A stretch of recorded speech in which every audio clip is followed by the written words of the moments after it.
मुझे कुछ और पैसे चाहिए साहब, मेरी मदद कर दो साहब, मुझे बेटे की पढ़ाई के लिए उधार पैसे दे दो साहब। रामदीन, ये तुम पिछले 1 साल में कितनी बार आ गए? बीवी के गहनों से लेकर अपनी पुरानी साइकिल तक सब कुछ तो तुम बेच चुके हो, अब बचा ही क्या है तुम्हारे पास? साहब आप चाहो तो सारी उम्र अपने खेतों में मुझसे मेहनत मजदूरी करवा लेना। जमींदार कोई भी सौदा मुफ्त में नहीं करता। अब तुमको पैसे मैं दूंगा तो बदले में तुमसे कुछ लूंगा भी तो, है कि नहीं? ये मेरे घर के कागज है साहब, आप इसे रख लीजिए। अब मुझे कुछ पैसे दे दीजिए साहब, शहर में बेटे को भेजने हैं, नहीं तो उसकी पढ़ाई बीच में ही रुक जाएगी। ध्यान रखना रामदीन, अब इस घर के अलावा तुम्हारे पास कुछ नहीं बचा है। साहब मेरी तो सारी जमा पूंजी मेरा बेटा है, अगर एक बार वो पढ़ लेगा तो मेरा सब कुछ खोया हुआ मुझे वापस मिल जाएगा।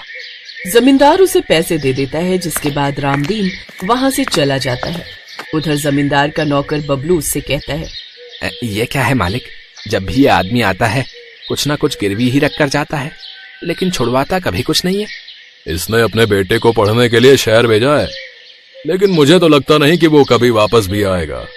जो एक बार विदेश जाता है ना, उसका लौटना मुश्किल ही हो जाता है। बेटा तो वापस आ नहीं रहा, लेकिन वहां से पैसे मंगवा कर अपने बाप को गरीब जरूर कर दिया है उसने। उधर रामदीन घर लौटता है और वो पैसे अपनी पत्नी साधना के हाथों में देते हुए कहता है, इसे संभाल कर रख दो साधना, कल कंप्यूटर वाले के पास जाकर इसे बेटे के अकाउंट में डलवा दूंगा। ठीक है जी, लेकिन वो आपको चावल या आटा लाने के लिए कहा था। अरे मैं क्या कह रहा था, आज तुम दाल का पानी ही बना दो, वैसे भी चावल रोटी खाकर बेकार में मोटापा ही बढ़ता है। फिर वो दोनों दाल का पानी पीकर ही अपनी भूख मिटाते हैं। माँ, कैसा है बेटा, तू ठीक है ना? खाना ठीक से खाया ना? माँ, इन सब बकवास चीजों के लिए किसके पास समय है? तुम बाबा से बात करवाओ ना। मुझसे कहाँ बात करता है ये लो जी, वो तो बस अपने बाबा से बात करना चाहता है। हाँ हाँ, बाप का बेटा है तो अपने पिता से ही तो बात करेगा। हेलो, कैसा है बेटे? बाबा क्या है ये सब, अभी तक आपने पैसे क्यों नहीं डलवाए? बेटे कल सुबह होते ही पैसे डलवा दूंगा। कल सुबह? नहीं, अभी जाकर डलवा कर आइए, और अभी नहीं डलवाए तो भूल जाना कि मैं कभी वापस भी आऊंगा। ये कहकर अविनाश फोन काट देता है। रामदीन घबराते हुए आधी रात को गांव के मनीष के घर जाता है और उससे वो पैसे ऑनलाइन डलवाता है। फिर कुछ ही देर बाद अविनाश के अकाउंट में 3 लाख का मैसेज आता है। 2 दिन बाद अविनाश का जन्मदिन था और अपने दोस्तों को महंगे क्लब में पार्टी देने के लिए ही उसने वो पैसे मंगवाए थे। जन्मदिन वाले दिन उसकी माँ उसे फोन करती है, लेकिन वो फोन नहीं उठाता। अब सो जाओ साधना, हमारा होशियार बेटा है, पढ़ाई में व्यस्त होगा इसलिए फोन नहीं उठा रहा होगा। लेकिन साधना का मन कहाँ मानने वाला था। वो एक बार फिर उसे फोन लगाती है।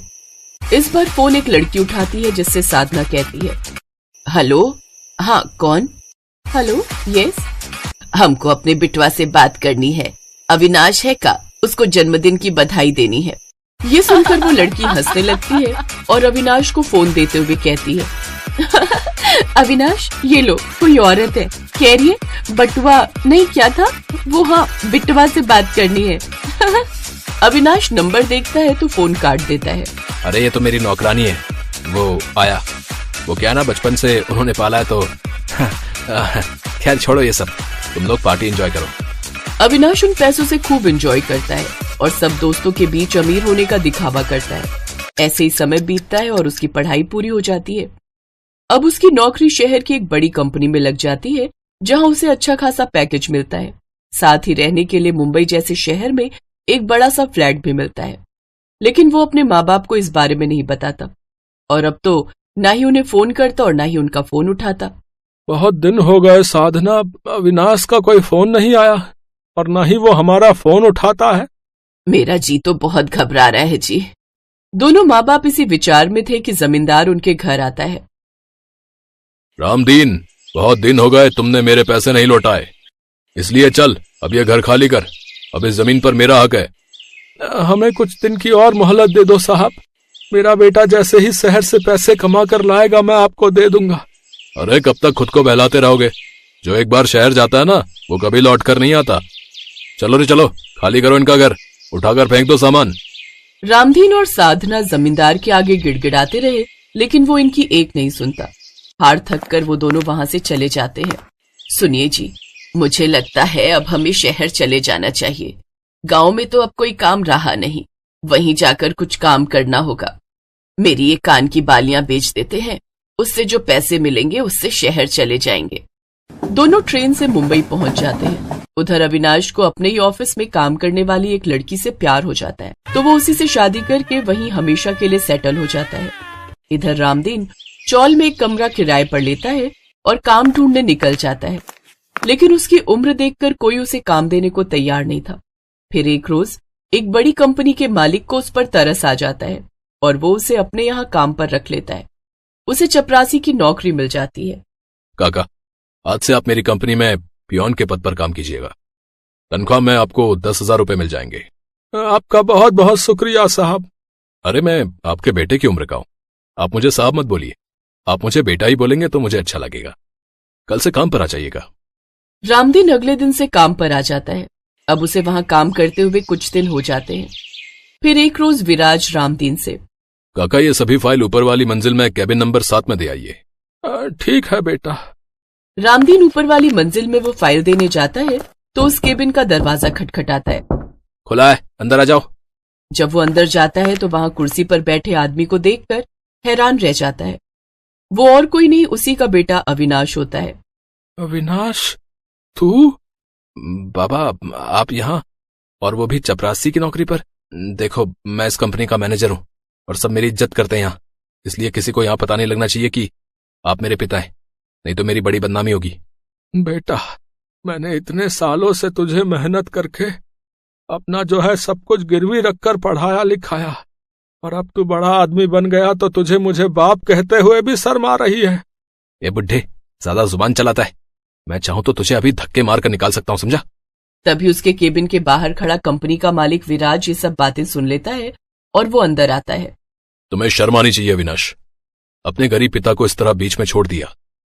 मैं तो ये फाइल देने आया था जो काका वहीं भूल गए थे, लेकिन अच्छा हुआ जो मुझे तुम्हारी सच्चाई पता चल गई।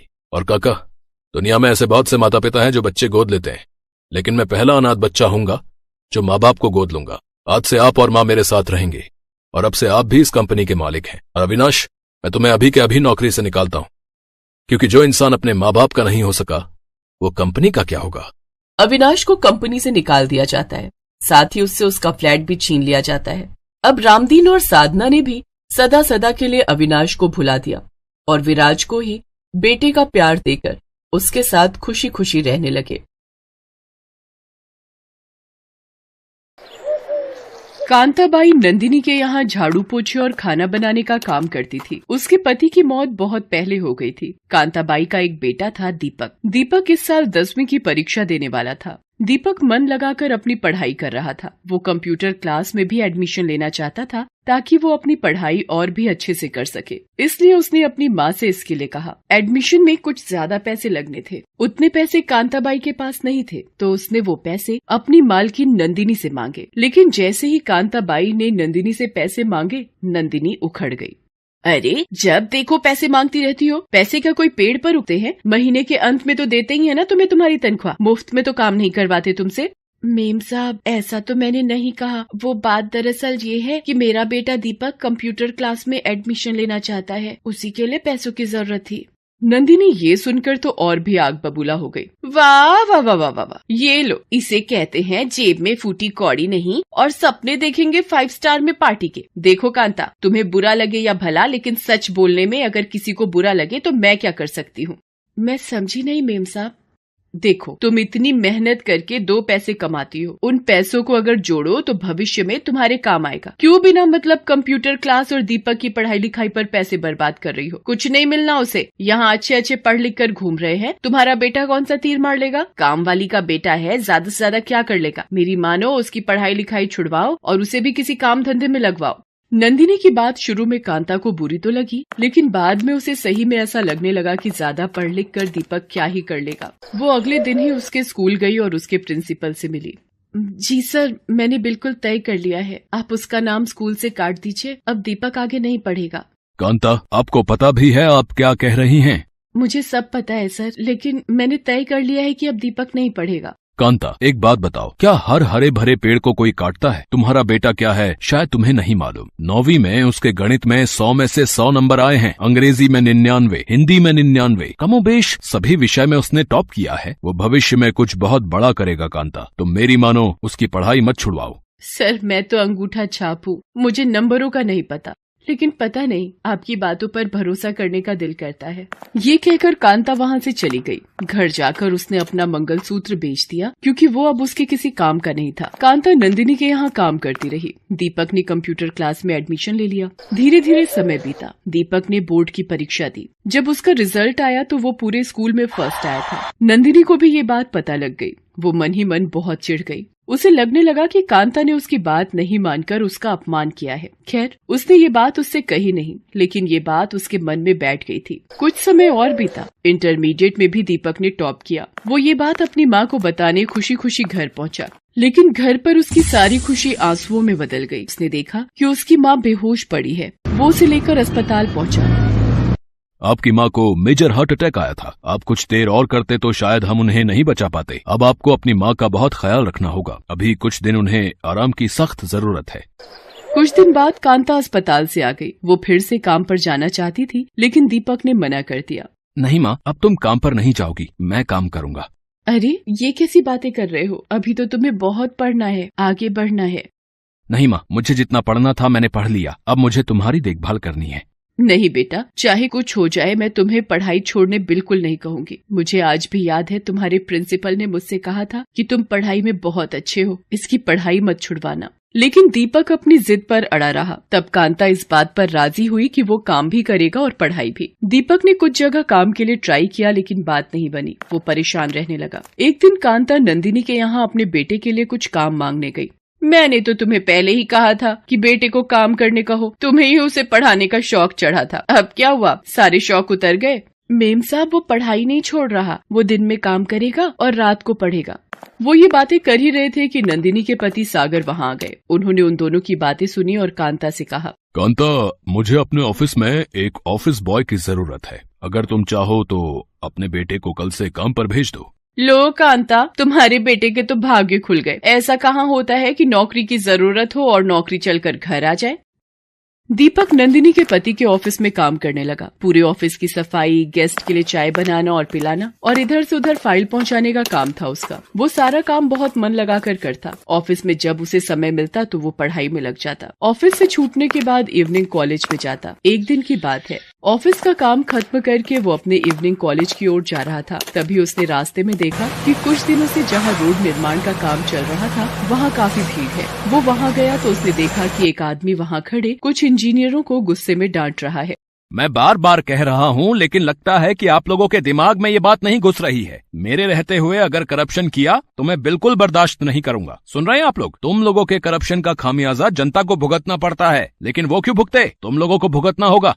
उसके बाद वो आदमी वहाँ से सड़क निर्माण के कुछ मटेरियल को उठाता है। क्या है ये है? इसमें मिलावट, उसमें मिलावट, हर चीज में मिलावट। इन सामग्रियों से सड़क बनी तो 1 साल भी नहीं टिक पाएगी। सरकार जब पूरे पैसे दे रही है तो अच्छा काम क्यों नहीं हो रहा है? हम यहाँ जनता की सेवा के लिए बैठे हैं, लेकिन लगता है तुम लोग किसी और की सेवा कर रहे हो। मेरे रहते ये नहीं चलेगा। मैं अभी के अभी तुम सभी को सस्पेंड करता हूँ। कल से यहाँ नई टीम काम करेगी और हाँ, तुम सभी लोगों के खिलाफ इंक्वायरी बैठेगी। वहाँ खड़े सड़क निर्माण से जुड़े इंजीनियर उससे माफी मांगते रहे, लेकिन उसने किसी की नहीं सुनी। थोड़ी देर में वो आदमी अपनी सरकारी गाड़ी, जिस पर कलेक्टर लिखा था, उसमें बैठकर चला गया। दीपक जब घर पहुंचा तो पूरी रात उस कलेक्टर साहब के बारे में सोचता रहा। उसने तय कर लिया कि वो कलेक्टर बनेगा और जनता की सेवा करेगा। इस बीच ग्रेजुएशन की उसकी पढ़ाई पूरी हो गई। उसने उसमें भी टॉप किया। एक दिन नंदिनी कुछ काम से अपने पति के ऑफिस आई हुई थी। दीपक उस समय खाली था, इसलिए अपनी पढ़ाई में लगा हुआ था। उसे पता ही नहीं चला कि नंदिनी कब आई। नंदिनी ने देखा कि वो किताब पढ़ने में मगन है। उसने सबके सामने ही उसे जोरों से डांट दिया। तुम यहाँ काम करने आते हो या पढ़ाई करने? तुम्हें हम काम के पैसे देते हैं, टाइम पास करने के नहीं। मेम साहब, वो खाली था इसलिए पढ़ने लगा, मुझे माफ कर दीजिए। ऐसा क्या पढ़ रहे थे, जरा मैं भी देखूं तो। उसके बाद उसने दीपक की किताबें उठा ली। वो आईएएस की तैयारी की किताबें थीं। उसे देखकर नंदिनी फिर से भड़क गई। देखो, सपने देखना बुरा नहीं, लेकिन औकात में रहकर ही सपने देखने चाहिए। ज्यादा उड़ोगे तो मुंह के बल ऐसा गिरोगे कि किसी को मुंह दिखाने लायक नहीं रहोगे। नंदिनी की बात दीपक के दिल में चुभ गई। उस दिन के बाद वो ऑफिस में तो पढ़ाई नहीं करता, लेकिन अब उसके सपने और मजबूत हो गए थे। आखिरकार उसकी मेहनत रंग लाने लगी। पहले उसने प्रारंभिक परीक्षा पास की, फिर मुख्य और उसके बाद इंटरव्यू में तो उसने झंडे गाड़ दिए। जब उसका रिजल्ट आया तो IAS परीक्षा में उसकी ऑल इंडिया रैंकिंग 3 थी। दीपक ने ये बात अपनी माँ को बताई। मुझे तो पता था कि तू कुछ बड़ा करेगा, बहुत बड़ा। पहले तेरे प्रिंसिपल ने मुझसे ये बात कही थी बेटा। सब तेरा आशीर्वाद है माँ, तू ही मेरी हिम्मत है, तू ही मेरी सफलता, तू ही मेरी प्रेरणा। हर अखबार और न्यूज़पेपर पर उसकी कामयाबी की चर्चा हो रही थी। नंदिनी को तो विश्वास ही नहीं हो रहा था कि एक कामवाली का बेटा कैसे कलेक्टर बन गया, क्योंकि उसने तो पहले से ही तय कर रखा था कि कामवाली का बेटा तो ड्राइवर या चपरासी ही बनेगा। एक इंटरव्यू में दीपक ने अपनी सफलता के पीछे अपनी माँ का हाथ बताया और लोगों की प्रेरणा के लिए एक मंत्र दिया। कौन कहता है कि आसमान में सुराख नहीं हो सकता, एक पत्थर तो तबीयत से उछालो यारो।